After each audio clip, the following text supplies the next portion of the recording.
Hello everyone, welcome two aspirants campus. This is Richa.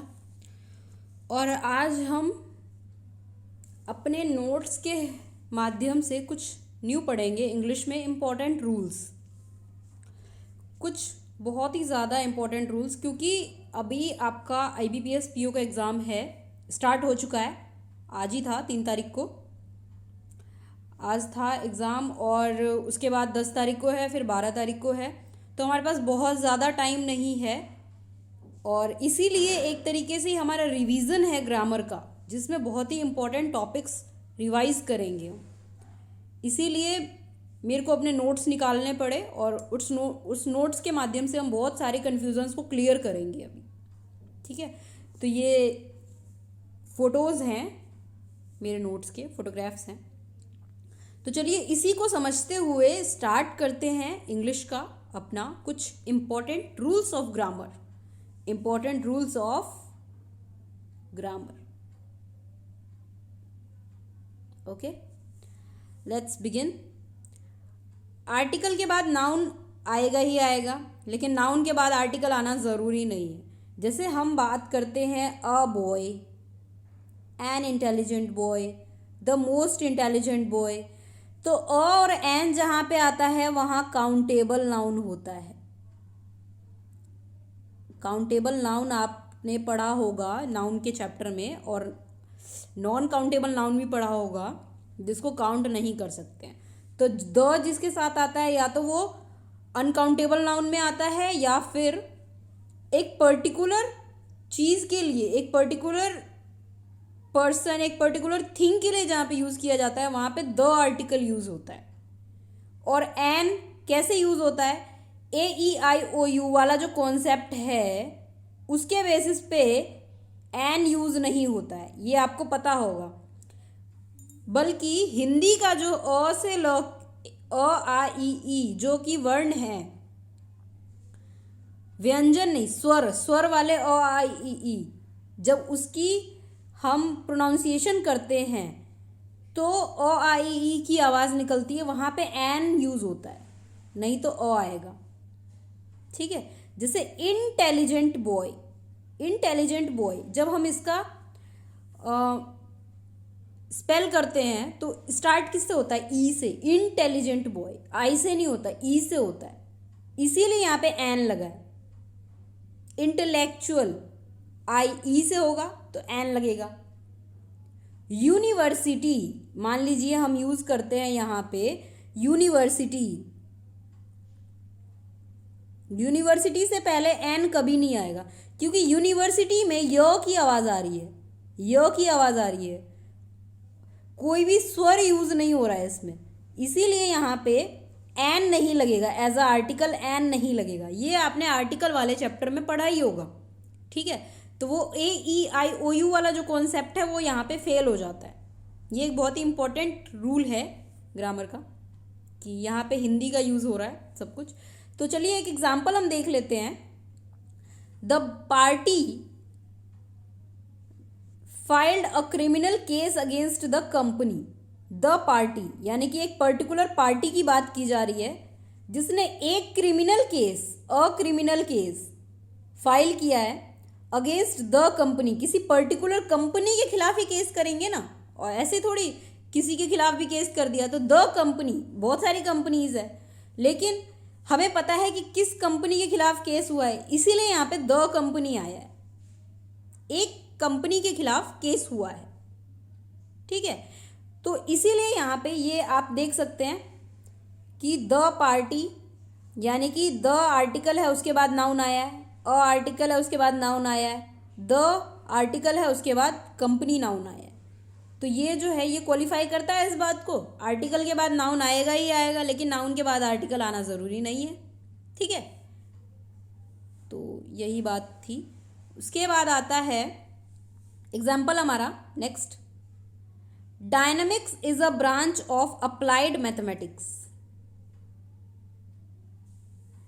Dynamics, dynamics noun है, लेकिन dynamics से पहले कोई आर्टिकल नहीं है, यानी कि नाउन से पहले आर्टिकल आए ऐसा ज़रूरी नहीं है। लेकिन अ ब्रांच, अ जो आर्टिकल है इसके बाद ब्रांच जो है ये नाउन आया ही आया है। मैथमेटिक्स से पहले कोई आर्टिकल नहीं आया है, लेकिन अ के बाद नाउन तो आया ही है, अ जो आर्टिकल है उसके बाद नाउन तो आया ही है। तो इससे ये हमें याद हो गया ना पूरा का पूरा कि नाउन से पहले आर्टिकल आना ज़रूरी नहीं है, लेकिन आर्टिकल के बाद अगर आर्टिकल आया है तो नाउन ज़रूर होगा कहीं ना कहीं। तो सेंटेंस में ये चीज़ चेक करनी पड़ती है, अगर ऐसा नहीं है तो सेंटेंस इनकरेक्ट हो जाता है। तो एरर करेक्शन में ये चीज़ें बहुत इंपॉर्टेंट होती है। अब आता है एक्सेप्शनल सिचुएशन क्या है कि द के साथ अगर एडजेक्टिव आ जाए तो फिर किसी नाउन की ज़रूरत नहीं होती। ठीक है, अगर कहीं पे द के साथ एडजेक्टिव आ जाए तो नाउन नहीं भी लगाओ तो भी सेंटेंस करेक्ट है। जैसे द पुअर, अगर द पुअर के साथ हम पीपल लगा दें, द पुअर पीपल, तो ये जो कंडीशन होगी ये सुपरफ्लुअस हो जाएगी। सुपरफ्लुअस हो जाएगी क्योंकि द पुअर का मतलब ही पुअर पीपल होता है, तो पीपल लगाने की जरूरत ही नहीं है। इसका मतलब है द के साथ अगर एडजेक्टिव आ रहा हो तो किसी और नाउन की जरूरत नहीं है।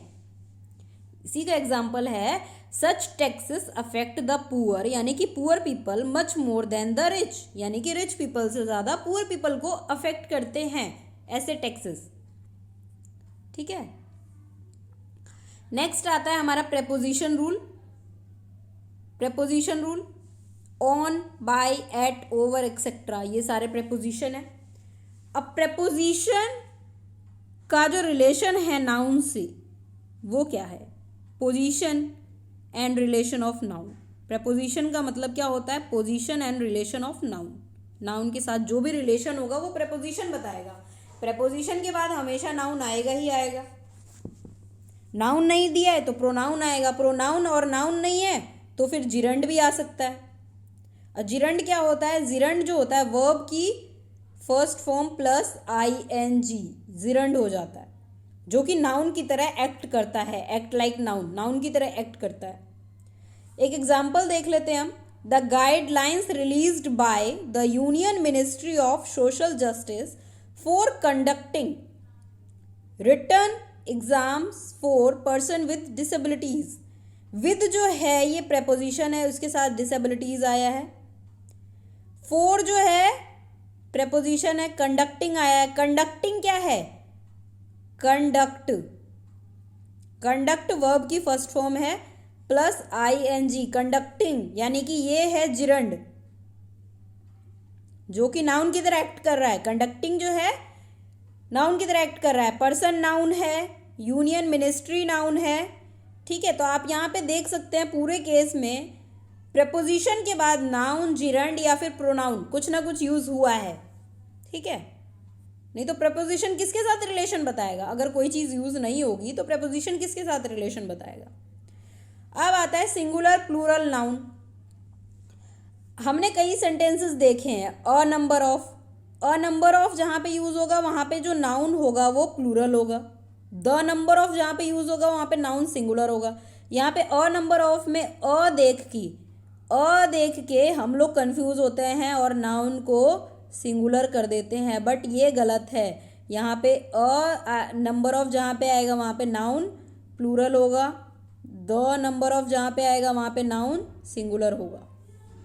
ठीक है, मैनी, मैनी के साथ नाउन प्लूरल होगा। मैनी के साथ और एन अगर आ गया, मैनी के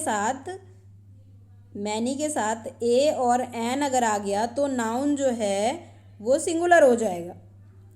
more than one student singular noun होगा सिंगुलर। लेकिन मोर स्टूडेंट्स देन वन अगर आ गया, मोर स्टूडेंट्स देन वन आ गया तो नाउन हो जाएगा प्लूरल। ठीक है, चलिए आगे इसका एक एग्जाम्पल भी देख लेते हैं। A number of students are क्यों आया है? Are is plural verb. ठीक है, इन्वॉल्व टू इम्प्रूव देयर क्या है? देयर है प्लूरल प्रोनाउन। नाउन के स्थान पे आने वाले चीज़ों को प्रोनाउन कहते हैं। संज्ञा के स्थान पे प्रयोग होने वाले शब्द सर्वनाम कहलाते हैं। सर्वनाम ही प्रोनाउन है। ठीक है, अगर नाउन सिंगुलर है तो वर्ब सिंगुलर होगा, वर्ब सिंगुलर होगा तो प्रोनाउन भी सिंगुलर होगा। या लेकिन यहाँ पे क्या है, यहाँ पे सब कुछ प्लूरल है स्टूडेंट्स। नाउन प्लूरल है, वर्ब प्लूरल है, उसके बाद प्रोनाउन भी प्लूरल ही हो जाएगा। यहाँ पे देख लेते हैं, the number of students, students ये तो प्लूरल है, लेकिन यहाँ पे क्या होगा, यहाँ पे जो वर्ब होगा वो सिंगुलर हो जाएगा, और जो अगर वर्ब सिंगुलर होगा तो इसके साथ जो प्रोनाउन होगा ये भी सिंगुलर हो जाएगा। The number of students is involved to improve his skills. ठीक है, अब यहाँ पे नेक्स्ट क्वेश्चन जो हमने पढ़ा था, many an institution is working for its syllabus. Many जहाँ पे आएगा वहाँ पे मैनी के साथ ए और एन अगर आया तो सिंगुलर यूज होगा सब कुछ, नाउन प्रोनाउन वर्ब सब कुछ सिंगुलर यूज हो जाएगा। ठीक है, मोर इंस्टीट्यूशंस देन वन, मोर इंस्टीट्यूशन देन वन, अगर ये वाला इस टाइप में कंडीशन में लिखी रहेगी तो सब कुछ प्लूरल यूज होगा, प्रोनाउन भी प्लूरल होगा और वर्ब भी प्लूरल होगा। ठीक है, मोर देन वन इंस्टीट्यूशन आता तो सब कुछ सिंगुलर होता। जो हमारा नेक्स्ट केस है, मोर देन वन इंस्टीट्यूशंस आया है तो institution is working for its syllabus. Is यहाँ पे इज यूज हुआ है, इज क्या है, सिंगुलर वर्ब, इट्स क्या है, सिंगुलर प्रोनाउन। नाउन सिंगुलर होगा तो वर्ब सिंगुलर और प्रोनाउन सिंगुलर, ये रूल है। लेकिन उस रूल में हमने कुछ चीज़ें पढ़ी थी, कुछ केसेस पढ़े थे ना अभी की, मतलब मोर देन वन इंस्टीट्यूशन, मोर इंस्टीट्यूशन देन वन, या फिर many a number of, the number of, ये जो केसेस पढ़े थे, इन केसेस में हमें ये याद रखना है कि सिंगुलर और प्लूरल कहाँ पे यूज होगा। ठीक है, अ नंबर ऑफ होगा तो नाउन प्लूरल होगा, द नंबर ऑफ होगा तो नाउन सिंगुलर होगा। ठीक है, चलिए कंजंक्शन क्या होता है। कंजंक्शन वो चीज़ होता है जो दो नाउन को जोड़ता है, एडवर्ब, एडजेक्टिव, वर्ब, किसी भी चीज़ को जोड़ता है। लेकिन नाउन के साथ नाउन जुड़ेगा, एडजेक्टिव के साथ एडजेक्टिव जुड़ेगा, एडवर्ब के साथ एडवर्ब ही जुड़ेगा कंजंक्शन में। ये केस है, जैसे कि his qualities include the abilities to take right and quick decision. Right and quick दोनों पॉजिटिव थिंग के बारे में बता रहे हैं। अगर एक साइड पॉजिटिव है तो दूसरा साइड भी पॉजिटिव होगा, दोनों एडजेक्टिव है, दोनों ही एडजेक्टिव है यहाँ पे। द कंपनी नॉट ओनली, ये भी कंजंक्शन है, नॉट ओनली बट ऑल्सो। तो नॉट ओनली के बाद अगर वर्ब आया है तो बट ऑल्सो के बाद भी वर्ब आएगा। The company not only started the project but also recruited many new employees. ठीक है, अगर नॉट ओनली के बाद वर्ब आया है तो बट ऑल्सो के बाद भी वर्ब आएगा। अगर नॉट ओनली के बाद एडजेक्टिव आता तो बट ऑल्सो के बाद भी एडजेक्टिव आता। अगर एंड से पहले वर्ब आता तो एंड के बाद भी वर्ब आता।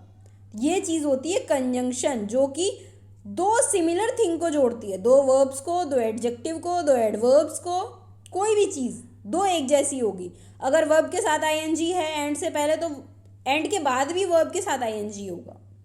अगर एंड से पहले वर्ब की थर्ड फॉर्म है तो एंड के बाद भी वर्ब की थर्ड फॉर्म होगी। यानी कि कंजंक्शन से पहले जो चीज़ है कंजंक्शन के बाद भी वैसा ही कुछ रहेगा। बी वर्ब का यूज़ कैसे होता है? बी वर्ब बीन और बिंग, बी बीन बिंग, ये इसके तीन फॉर्म्स हैं। उसके बाद बी के वर्ब के साथ अगर आईएनजी आए तो वो पैसिव वॉइस हो जाता है। वर्ब की थर्ड फॉर्म हो तो वो वर्ब के साथ आईएनजी आए तो एक्टिव वॉइस हो जाता है। वर्ब की थर्ड फॉर्म हो तो वो पैसिव वॉइस हो जाता है। बी वर्ब क्या होता है? इज, एम, आर और वॉज वर्ब, ये बी वर्ब होता है। चलिए नेक्स्ट देखते हैं इसका एग्जाम्पल एक्टिव और पैसिव वॉइस का। He is completing the work, completing ING आ रहा है। He was completing the work, he has been completing the work, he will be completing the work. ING आ रहा है तो ये क्या है? वर्ब के साथ आईएनजी आएगा तो एक्टिव वॉइस होगा। अब वर्ब के साथ थर्ड फॉर्म आएगी तो पैसिव वॉइस होगा। The work is completed, he completed the work, ऐसे ही कुछ भी हो सकता था. The work is completed, verb किस थर्ड फॉर्म है. The work was completed, the work has been completed, the work will be completed, verb की थर्ड फॉर्म है, पैसिव वॉइस हो जाए. तो ये चीज़ याद रखनी है, एक्टिव वॉइस में क्या होता है और पैसिव वॉइस में क्या होता है. अब आता है टू मच और मच टू. टू मच और मच टू.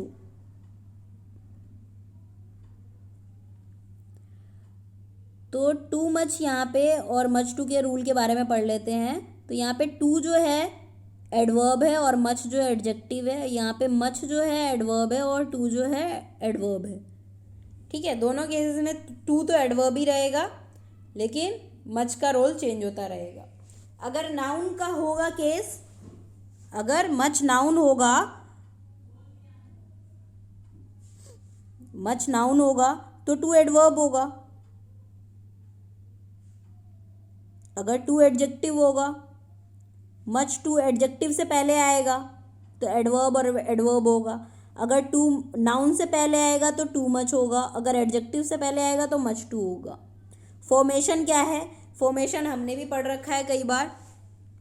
फॉर्मेशन हमने भी पढ़ा है. एडवर्ब को एडवर्ब क्वालिफाई करता है, एडजेक्टिव को भी एडवर्ब क्वालिफाई करता है और नाउन को एडजेक्टिव क्वालिफाई करता है. नाउन को एडजेक्टिव क्वालिफाई करता है. ठीक है, तो ये फॉर्मेशन है. We have been facing too much trouble for a long time. हम ट्रबल फेस कर रहे हैं लॉन्ग टाइम से. टू मच ट्रबल, ट्रबल क्या है? नाउन है. नाउन है तो टू यहाँ पे टू मच यूज हो गया. अगर यहाँ पे नाउन नहीं होता, एडजेक्टिव होता, तो यहाँ पे मच टू यूज होता. जैसे the situation is much too difficult. Difficult क्या है? एडजेक्टिव है. एडजेक्टिव है, इसलिए यहाँ पे मच टू यूज हुआ है. मच टू यूज हुआ है. अगर यहाँ पे नाउन होता तो टू मच यूज होता. ठीक है, ऐसे ही है adjective plus enough. Enough is enough हमने पढ़ा है. अगर इनफ यूज होगा तो एडजेक्टिव इनफ को क्वालिफाई करेगा, लेकिन अगर नाउन यूज होगा तो इनफ नाउन को क्वालिफाई करेगा. लेकिन ये जो थर्ड पॉसिबिलिटी है ये नहीं बनती है.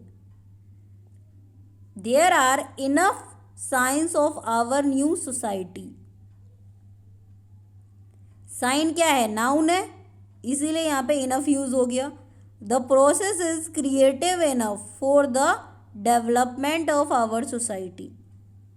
क्रिएटिव इनफ यानी कि क्रिएटिव क्या है? क्रिएटिव है एडजेक्टिव, इसीलिए इनफ बाद में यूज हुआ है. अब these are creative enough signs of our society. ये जो सेंटेंस है ये गलत हो जाएगा, ये सेंटेंस रॉन्ग हो जाएगा. चलिए नेक्स्ट पे चलते हैं अपने. अब प्रेपोजिशन के बाद ऑब्जेक्ट यूज होता है. प्रेपोजिशन के बाद ऑब्जेक्ट यूज होता है. You can't cope with conclusion. With जो है क्या है? प्रेपोजिशन है और कॉन्क्लूजन ऑब्जेक्ट है. The companies invested for their employees. For क्या है? Preposition. Their employees object. They showed interest in me. The people stay away from pessimists. After completing, I went to my uncle's place. Completing present participle जो कि object की तरह deal करता है. ठीक है, कंप्लीट होता है ना प्लस आईएनजी. वर्ब की first form plus ING gerund होता है. उसी तरीके से प्रेजेंट पार्टिसिपल भी होता है. ठीक है, चलिए नेक्स्ट पे चलते हैं. ये कुछ वर्ब के बारे में है और उसके बाद उसके कुछ एग्जांपल्स हैं. जैसे वर्ब जो होते हैं दो तरीके के होते हैं, फाइनाइट और नॉन फाइनाइट. ठीक है, फाइनाइट वर्ब को चेंज कर सकते हैं, नॉन फाइनाइट को चेंज नहीं कर सकते हैं. He goes to study. They go to study. He want to study. Go, goes, went, ये तीनों अलग अलग चेंज हो रहे हैं ना, अकॉर्डिंग टू देयर सब्जेक्ट। ठीक है, तो ये है फाइनाइट वर्ब। फाइनाइट वर्ब में क्या होता है? ट्रांजिटिव वर्ब होता है, इंट्रांजिटिव वर्ब होता है, लिंकिंग वर्ब होता है और फ्रेजल वर्ब होता है। 4 तरह के वर्ब होते हैं फाइनाइट वर्ब में। इंट्रांजिटिव में विदाउट ऑब्जेक्ट होता है, ट्रांजिटिव में ऑब्जेक्ट के साथ होता है। अब यहाँ पे कुछ एग्जाम्पल देख लेते हैं। The birds fly in the sky, ये इंट्रांजिटिव वर्ब है। फ्लाई जो है ऑब्जेक्ट है। बर्ड्स कहाँ उड़ रही हैं? बर्ड्स कहाँ उड़ रही हैं? या बर्ड्स क्या कर रही हैं? उड़ रही हैं। कहाँ? स्काई में, आसमान में। जहाँ पे हमें किसी काम के होने का आंसर मिलता हो कि क्या हो रहा है, कब हो रहा है, कैसे हो रहा है, ये सारे आंसर मिल जाते हो, वहाँ पे ट्रांजिटिव वर्ब होता है। और जहाँ पे आंसर नहीं मिलता है वहाँ पे इंट्रांजिटिव वर्ब होता है। ठीक है,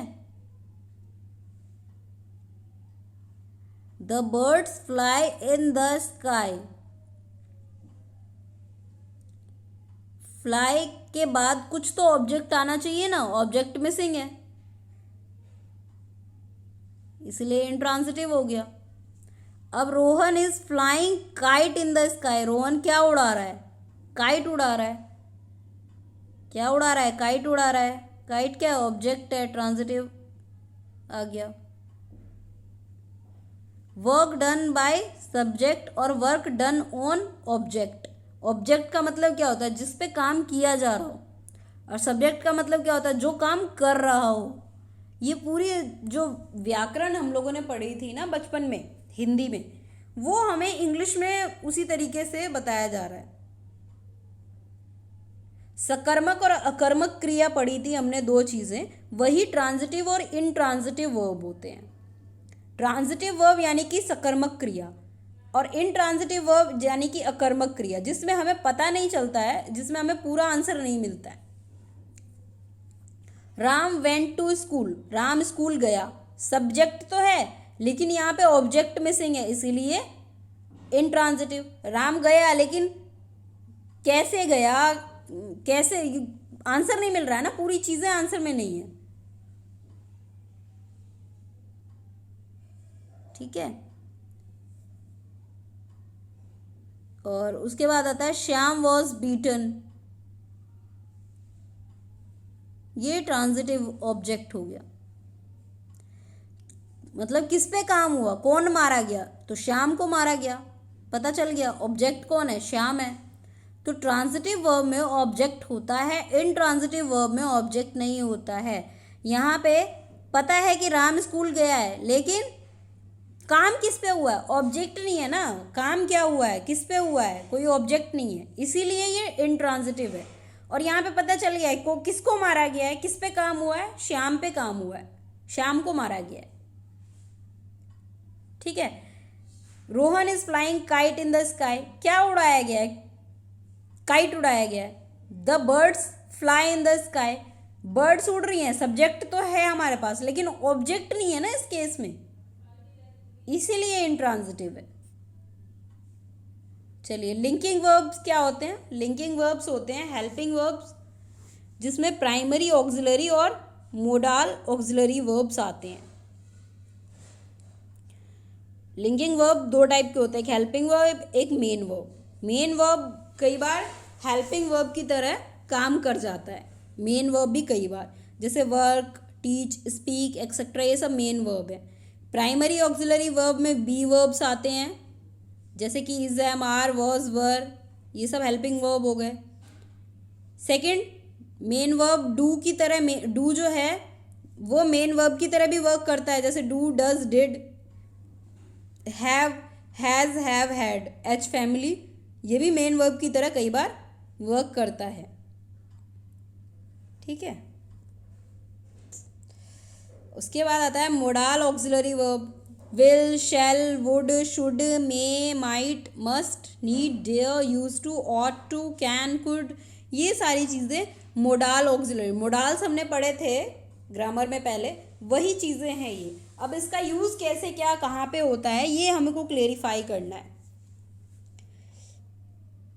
आई के साथ विल आता है, ही शी इट के साथ शैल आता है, आई और वी के साथ विल आता है, और ही शी इट के साथ शैल आता है जब श्योरिटी शो कर रही हूँ कि ये काम 100% होगा। कहते हैं ना आई विल किल यू, मैं डेफिनेटली तुम्हें मार दूंगा 100%। ही शैल किल यू, डेफिनेटली श्योरिटी के साथ।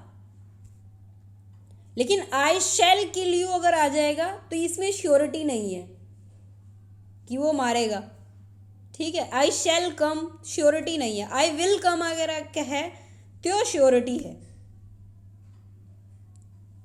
ठीक है। आई शैल कम है तो अनसर्टिनिटी है, श्योरिटी नहीं है। तो ये थ्रेटन के लिए भी यूज किया जाता है, जैसे I will kill you, threatening हो गया। वुड जो है, वुड के यूजेस कहाँ होते हैं? फ्यूचर पास्ट में। They started that this policy will be launched on 22 Feb 2020। तो जब सेंटेंस जो है पास्ट में है तो हम पहले वुड यूज करेंगे इंस्टेड ऑफ विल और शैल। विल और शैल यूज नहीं करेंगे। अगर सेंटेंस पास्ट में है, पास्ट की बात कर रहा है, तो वुड यूज होगा, यानी कि विल का जो पास्ट टेंस है वो वुड होता है। पास्ट हैबिट के लिए यूज टू और वुड यूज किया जाता है। जो पास्ट में हैबिट रही हो अगर कोई चीज, तो वहां पे वुड यूज और यूज टू यूज होता है। I use to go for a walk when I was in hostel. जब मैं हॉस्टल में था तो मैं अक्सर वॉक पे जाया करता था। यूज टू मतलब उसकी हैबिट थी वॉक पे जाना, ठीक है। और हम यूज टू को वुड से रिप्लेस भी कर सकते हैं, क्योंकि ये दोनों पास्ट हैबिट्स के लिए यूज होता है।